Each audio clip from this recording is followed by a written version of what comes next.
What's up, my friends? Let's try this again. Third time's the charm. I got my retro filter now on the camera, but it doesn't even look like a filter because my room is just so dark. This video is going to be, this is my third time trying to make this. I started and I got into it, and then I looked up and my camera was like out of space. These are the kind of things that happen to me all the time. And then my phone started texting, getting texts. And it never happens unless I'm sitting down to make a video. So I'm sure the kids will come screaming sooner or later here. But the reality that we create, the reality that we inhabit, the reality that is imposed upon us or that we impose upon ourselves, I talk a lot about that, how our perceptions are affected by, how the world's affected by our perceptions, rather. But I've talked with several people about who have mentioned to me things like, have you heard of this particular person or this particular theory? And I don't really generally talk about things like the unified field theory, but since somebody brought it up, I thought I would make a video to say that it's actually pretty much one of the the only thing that I really believe in. There are very few things that I believe in this universe. My reality is affected by what how I perceive the world, and I know that. And so I'm very cautious about what I actually believe, and people will notice that I don't really talk about my beliefs per se. I talk about ideas and things, but I don't throw a lot out there by saying this is what I think is true. And that's because what I think is true fades and changes and grows, and sometimes I lose it and then it comes back. And it's because I'm not trying to hang on to it. I have no attachment to what I believe. And that's one of the things that's helped me to be successful in learning new things without being bogged down by what I've been told. Many really deeply religious cultures refuse to even look at scientific discoveries that may contradict what they want to believe, and I think that that's harmful to the individual and to the culture, because like I said, that science isn't the enemy of religion, and religion sure isn't the enemy of science. They're one and the same. They're ways to understand our world, one through mythology and one through physical matter, which brings us to the idea of what is physical matter. And so the unified field theory, for those who don't know, is the theory that everything is basically potential, that the universe is all one giant hologram, if you will, and that things aren't real until we observe or we're aware of them. Now, this is why I'm addressing this, is because so many people seem to misunderstand what that means. I hear people saying, well, a rock doesn't exist until somebody looks at it. And I say that's complete nonsense. This world existed long before humans. We can historically know that the things that we want to believe true, even in science and quantum physics, isn't always true. Because we'd like to think sometimes that the reality that is created by humans observing it, because you hear about the observer effect. And so we start out by explaining how observation affects a study. If you want to learn more about that, you should look up the double slit experiment. It's a very common, well-known thing. I've probably heard it a million times, but I forget that there are people out there who really don't study this stuff and aren't aware of it. But the double slit experiment, in a nutshell, to make it simple, says that when you shine light through two slits, what happens on the other side is dependent on whether you're observing it or not. When they observe it, particle wave duality is what they call it. So the idea behind this, without getting too technical, is that once we observe something, it becomes real. Okay? And it's my belief that we are not the only observers. And that's what I'm trying to get at here.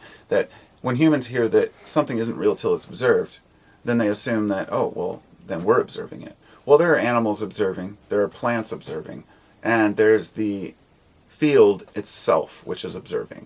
And that's where I'm coming from here. And this is what I believe, that the universe is the field itself, but that field is conscious in its own right. I mean, I could throw in a bunch of speculation about the neural network of the universe and how, the map they've made of dark matter looks exactly like the map of the neural connections in the brain, and that all of this matter is invisible, this dark matter, yet it's affecting the universe. And it could just very well be another level of reality, another level that we can't measure, an energy that we can't see, we can't measure, we can't understand, yet it has effect. And this is very similar to how matter is. Quantum physics has opened up the door to a lot of people to use it as saying, oh, well, it's quantum physics. Oh, and using that word, it doesn't do any good. We don't understand what really happens in an atom. And the idea that an electron is spinning around the outside orbiting is nonsense, because we know now that an electron around a nucleus is never in one place until it's observed. And that's the particle wave duality and how these things happen. It seems that the very act of observing something, or observing an atom, can show you where the electron would be. There's a bunch of suggested, places or potential places. Basically meaning that there's a certain point where we can't research any further.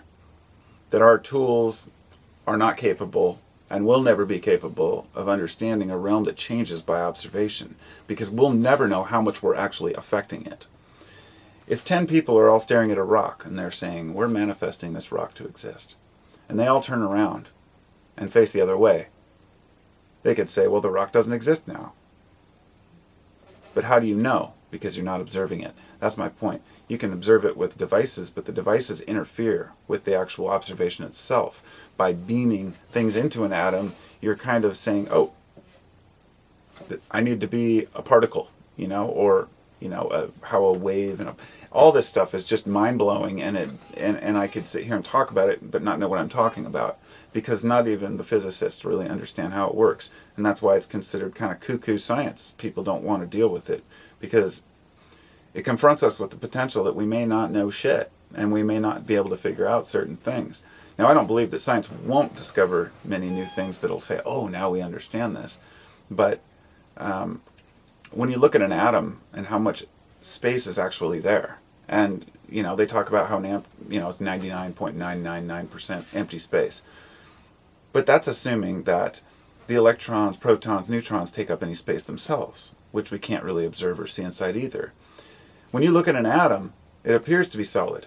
When you get deep down in there, you realize it's mostly empty space. Well, when you look at an electron, you might think that there's quarks, strings, or whatnot, but if you break it down, it all becomes energy. It's all frequency, it's all wave, it's all potential.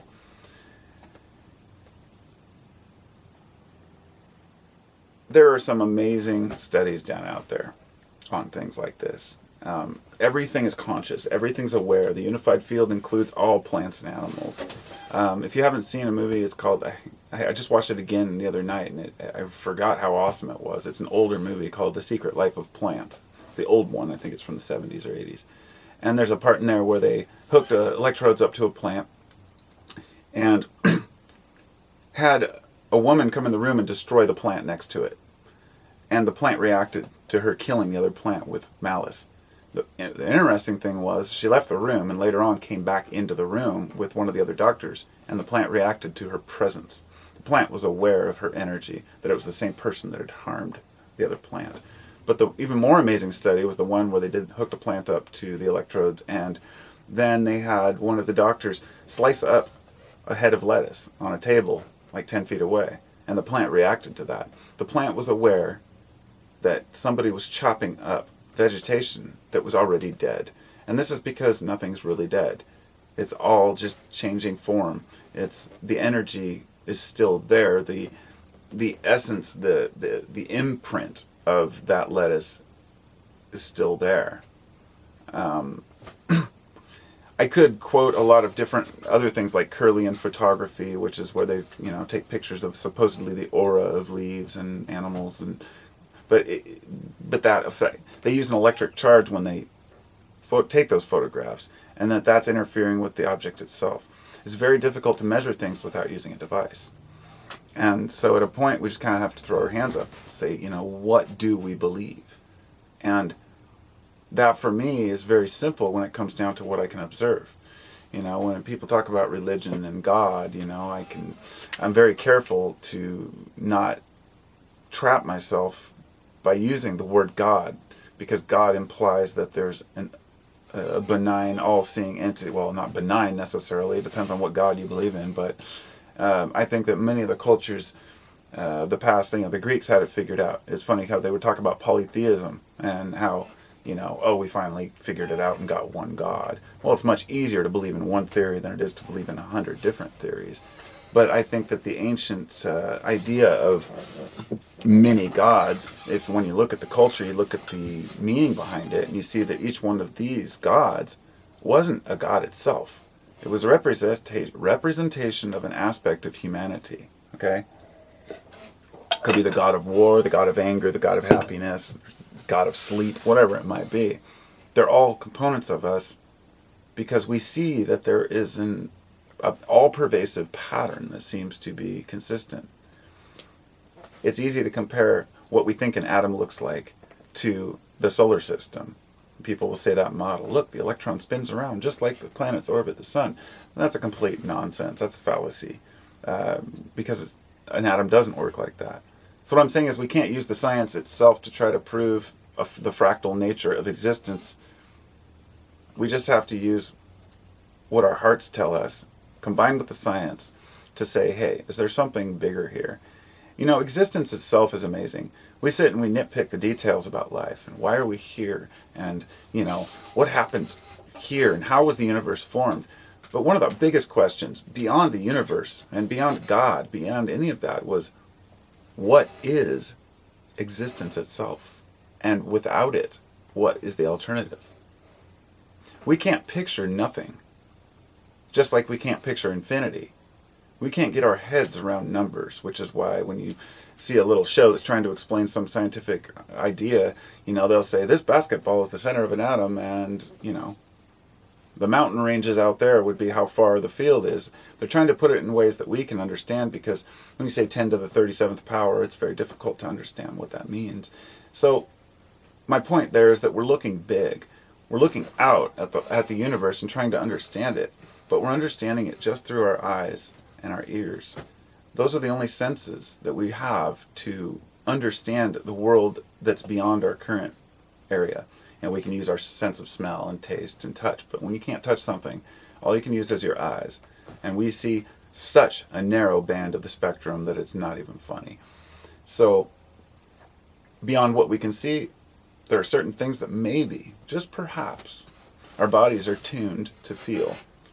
And if we look through evolution, the evolution of consciousness, and I know a lot of folks don't believe in evolution in that sense. Some people think that we're either genetically created by an alien race. Some people believe that a god just popped us onto Earth as we are now. But my belief, even though I have to go by what they call the authority, is that history shows over and over that we are descended from a common ancestor, and that evolution did take place, meaning that at one point in Earth's history, there was no conscious being. There was just life. And life itself, for some reason, decided to continue. And it seems to be, rather than we seeing life like 50 years ago as being some rare chance thing, we see it being the default mode. Things build.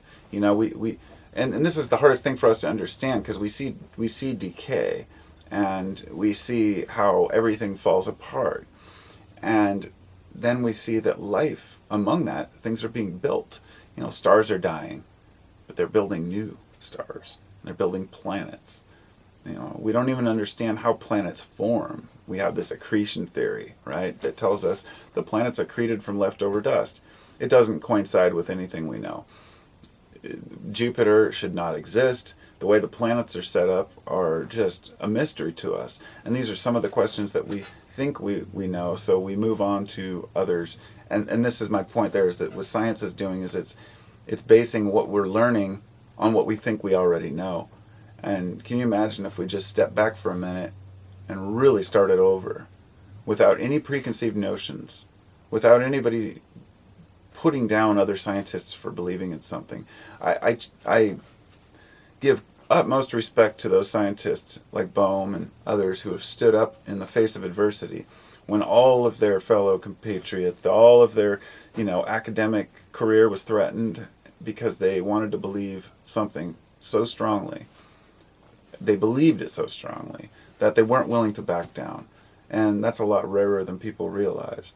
Most scientists are basing their studies on previous studied things. There are very few fields of science which don't at least rely on equipment that was made in previous times by people that we may not understand how the devices even work. We may not even understand some of the finer aspects of what we're doing, but we're specialists in our little area. So we believe that we've found results, scientific proof of something, only based on what we've built before. And so the more that science keeps nitpicking at itself, the more we find that things are just not understood, that we don't really know how it works as far as the quantum realm, and that it doesn't go along with the theory of relativity or anything else that we can understand about this universe.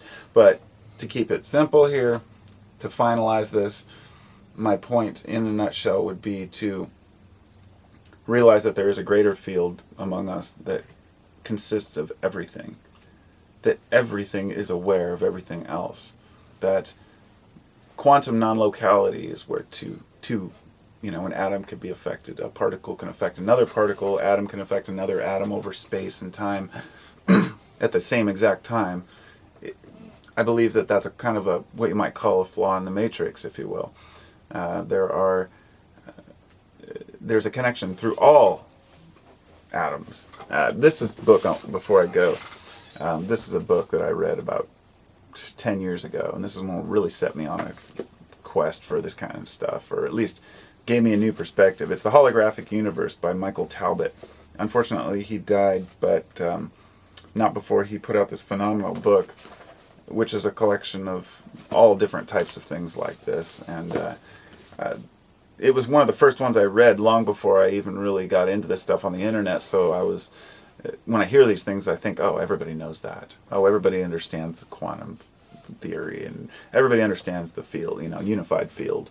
Not understands it, but at least knows what it is. And so that's why I wanted to kind of make this to lay out a little bit of what I think, which is that everything is connected. I'm even connected to this coffee cup through means I don't understand and can't understand. And it's okay to admit we don't understand things. I mean, shit. It was just like 50 years ago that somebody got a Nobel Prize for inventing lobotomies. I mean, times change. Have a